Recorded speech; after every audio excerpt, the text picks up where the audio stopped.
Okay, the start of 16th notes for you.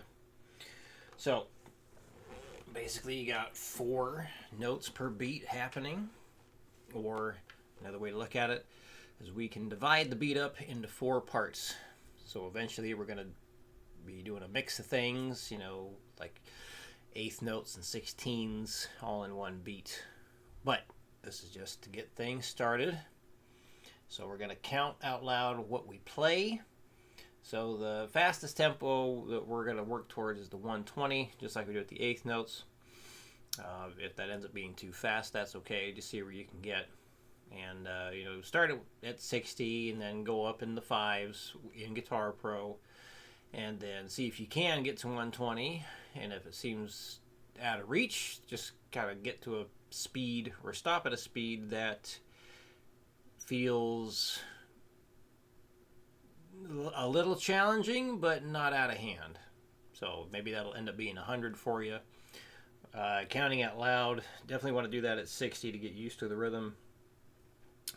If 120 is too fast for the count, that's okay. That's going to be too fast for a lot of people, but definitely doable at 60. So here's what we got so far. 1, 2, 3, 4, 1, 2, 3, and 4, 1, 2, 3, and 4, 1, 2, 3, and 4, 1, and 2, 3, and 4, 2, 3, 4, 1, 2, 4, 1, 2, 4. Here it is at 90. 1, 2, 3, 4. 2.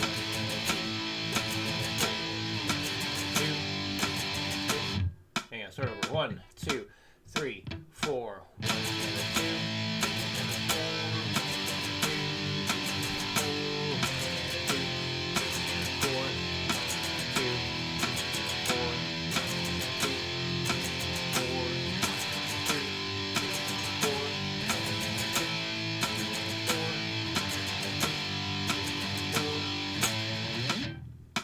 Number 20.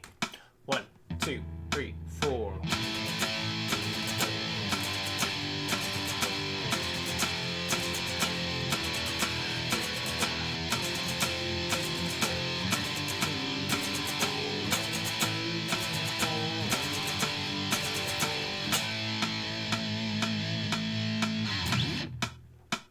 Okay. Now the chord theory stuff.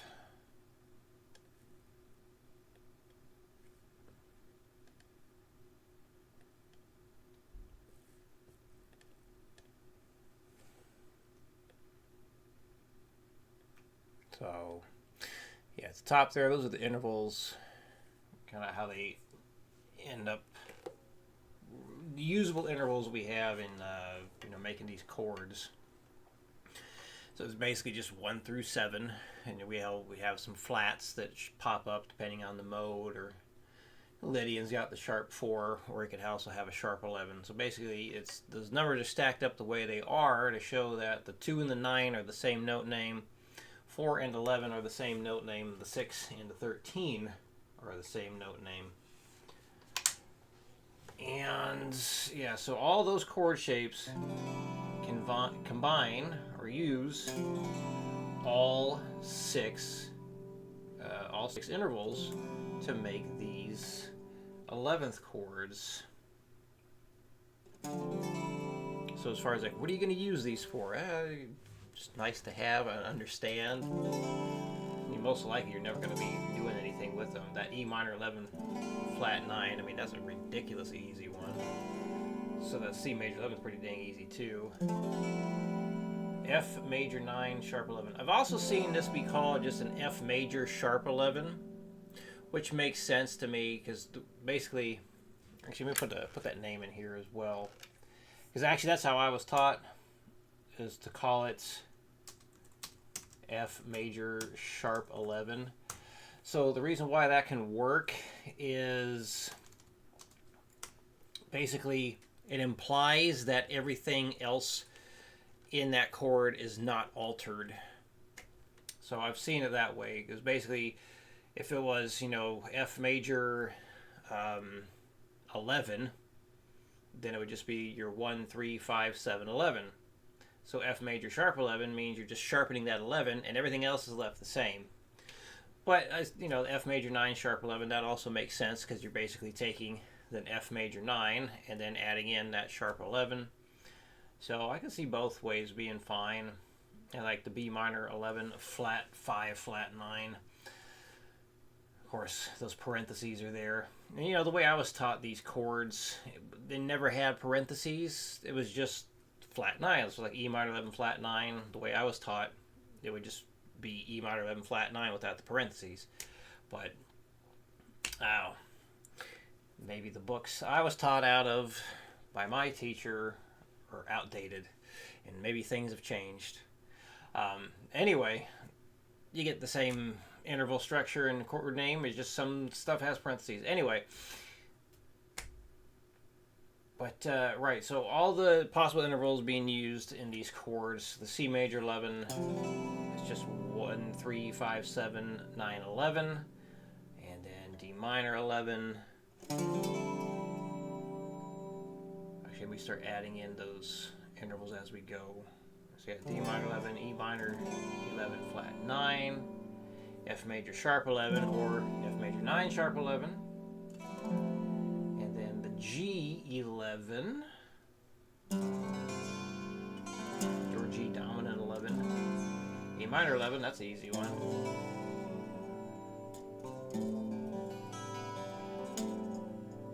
And the B minor 11, flat 5, flat 9.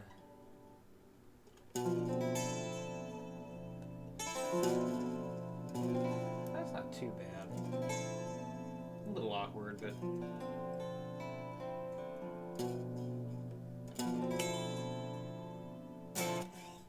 Okay.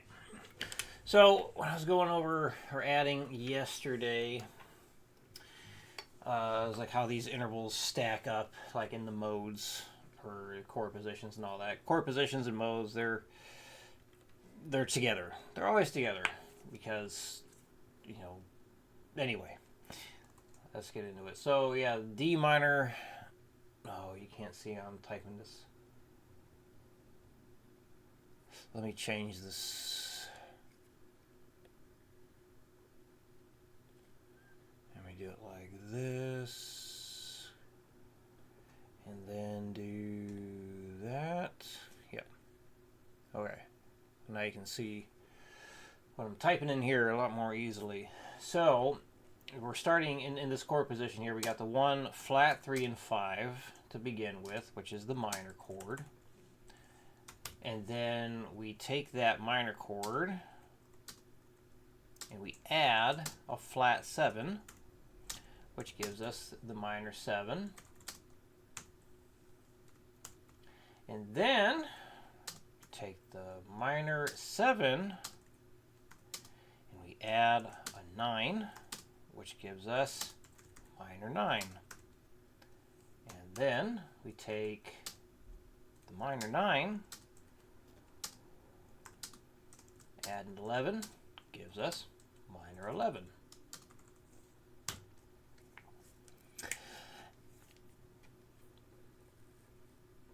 And let's see.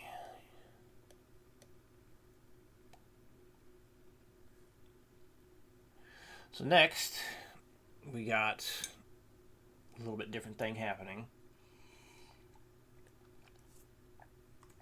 So we're starting with the minor triad once again, because we always start with the triad on these kinds of things. So minor, whoops. And then we're going to add the flat 7 again.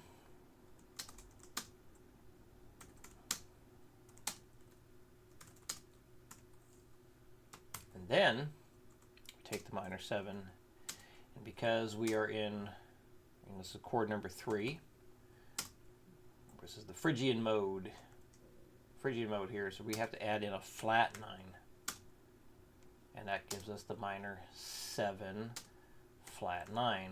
Or I can spell out the whole thing. Minor 7 flat 9. So next, we're taking that minor 7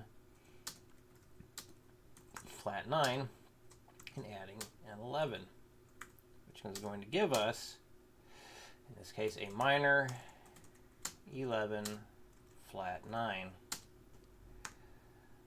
So the way I've noticed these chords, I don't know if this was actually taught to me. It was a long time ago I took those lessons. But what I've noticed is, like, the altered stuff, we'll say abnormal intervals, they come at the end of the chord name. So, like, the minor 11 is the normal chord, right? Minor 11's the normal chord. Hold on. And when we have the flat 9, well, that's abnormal. That doesn't occur very often, so that's kind of like the strange interval there. And so now we put that at the end. We put that at the end there. Just like with, you know, like a minor 7 flat 5. We're starting with the minor 7, and then the oddball interval, the flat 5, is put at the end of the chord name. And in this case down here, like the minor 11 flat 5 flat 9, well, we got the first oddball one. So the flat 5 is, I guess, more common to say in these chord names than the flat 9. So we put the flat 5 first and then the flat 9. But it's also like building on the triad thing. So the triad, you got like your 1, 3, 5. In this case, we have the flat 5. So it's, you know, again, in the triad structure, the 3-note chord is much more common than adding a 7 and a 9 and an 11. So I think it's safe to say that the flat 5 is a more common thing because it's part of a triad chord compared to a flat 9. So yeah, to me it makes sense if you just put the flat 9 at the end. Especially when we're like building these chords, we go from like diminished to minor 7 flat 5 to minor 7 flat 5 flat 9, and then in this case minor 11 flat 5 flat 9. We don't need to say never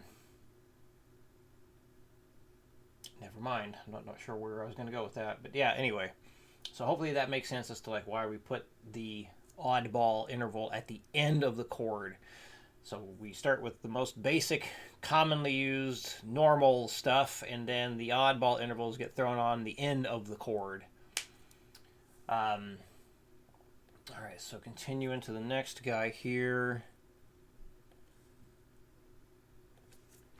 So chord number 4, start with the major triad again.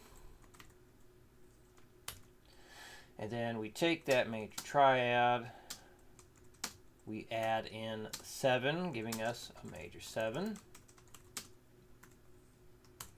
Then we take the major 7th chord, we add a 9, giving us a major 9. And then we take that major 9, and because this is chord number 4, or we can say position number 4 in the chord numbers, or Lydian mode, the Lydian mode's got the sharp 11. So we got to add sharp 11. So again, we can say major 9,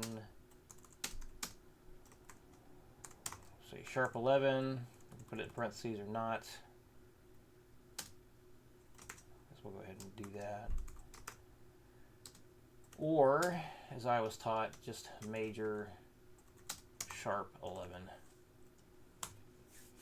I should look that up and verify if like theory rules have been updated to not say that, but if you come across that, yeah, major sharp 11, it just implies that it's the 1, 3, 5, 7, 9 and a sharp 11. Okay, moving on to the next one. Move that here.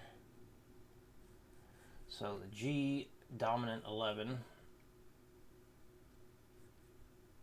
Actually, I'm going to take... I'm just going to speed this up and copy and paste some stuff. So for this, yeah, we start with the major chord, but then we add a flat 7 because this is chord number 5, or the Mixolydian mode. So that gives us the dominant 7. And then when we add a 9 to the dominant 7, we get a dominant 9. So when we have that major triad plus the flat 7, or you could say the major triad plus a minor 7th interval, because a flat 7 is a minor 7th interval. So just go through this real quick. So obviously the root note is the root note is the root note. That's just it. And then you can have the second interval, which is, you have a major second is just your 2. If you have a flat second, you can call it a minor second. Third interval can be called a major third. The flat third can be called a minor third. Fourth interval can be called a perfect fourth. And then you can sharp it and call it a sharp 4. Maybe augmented fourth. That might be something people will say. And I say maybe because you can have a 5 as, you can say the fifth interval is a perfect fifth.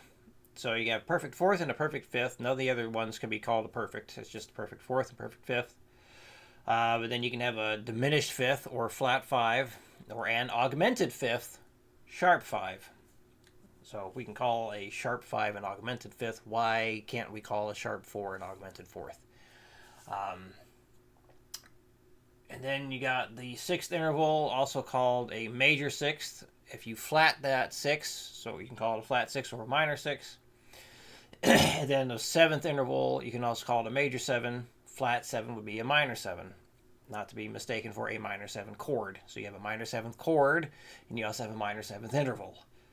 In a minor 7th chord, you have a minor 7th interval.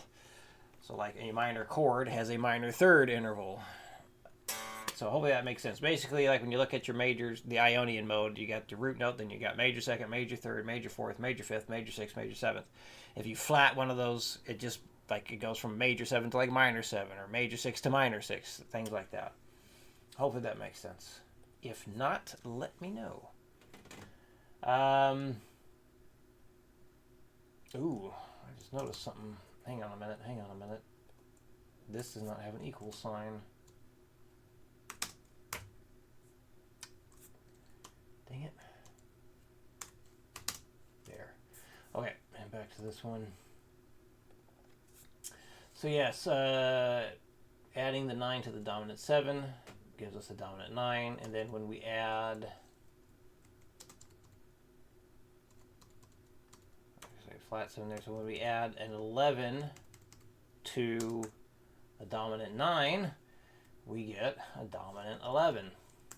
So yeah, we need, so basically the dominant 11 is the first, or the dominant 7 is the first time you can have a dominant chord. So you have to have the major triad plus that flat 7 or minor 7th interval. When you have that, adding any of the other higher intervals like the 9, 11, or the 13, which we haven't gotten to yet, will be a dominant chord. So you can have a dominant 7, dominant 9, dominant 11, and a dominant 13. But yeah, you can't have a dominant 9 without that dominant 7th in the chord as well. So, moving on, I'm going to copy and paste from this guy, because it's exactly the same. So yeah, chord number 6 there, it's going to be the same as chord number 2. The intervals we have that we get to use are all the same between the Dorian mode and the Aeolian mode for this chord. Now, if a 6th interval or a 13th interval was being used, then we would have a difference. All right, and then the last one. Okay, this one I got to type out because it's, we haven't done a diminished one yet. So yeah, we got the 1, flat 3 or minor 3rd, flat 5 or diminished 5th, gives us diminished. This one lowercase because diminished is closer to the minor. All right, so then we take the 1, flat 3, flat 5, add the flat 7 or minor 7. That gives us the minor 7 flat 5, aka half diminished 7.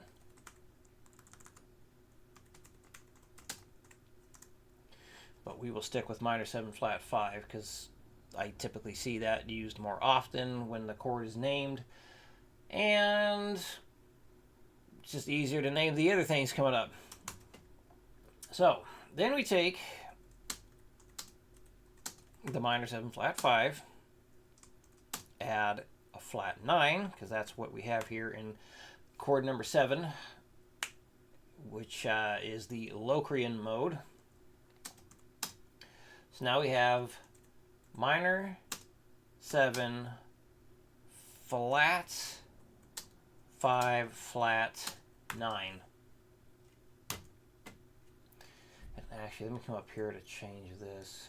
Just write it out like that. Sharp 11.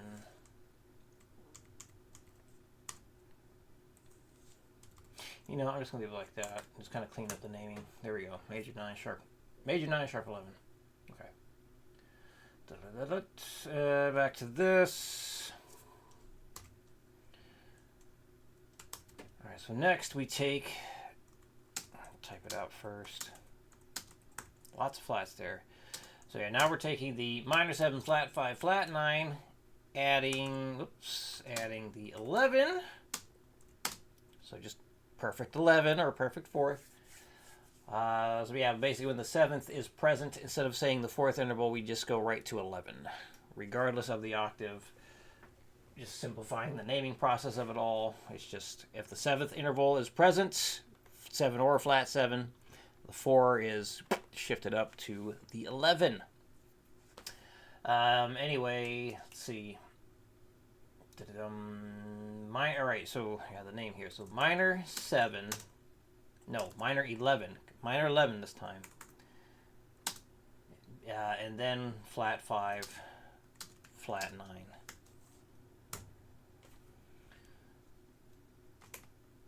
And turn that off. So those are the building blocks happening with all that stuff right there. So yeah, C major 11. We start with, or getting there, we start with just good old C major chord. Then we got the C major 7, C major 9, and then C major 11. And then D minor 7, D minor 9. We could do it like this. Or, actually, this is a little bit easier. Love that sound. And then D minor 11. And then E minor 7. And then E minor 7 flat 9. And then E minor 11 flat 9.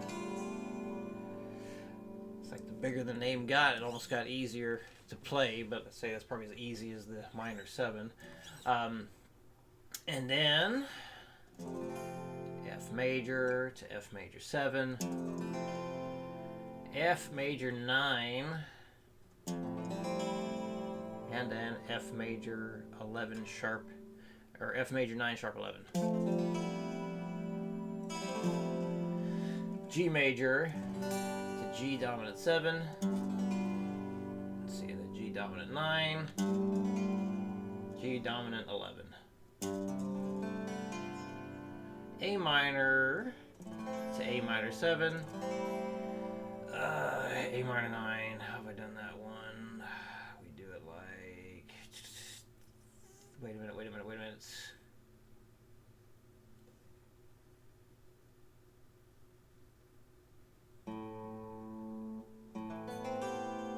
Yes. Basically, we're going from this A minor to this A minor 7.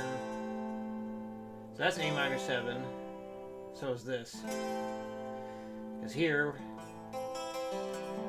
place the minor 7 on the open G string. Here, we place the G notes, the minor 7th interval, on the high E instead.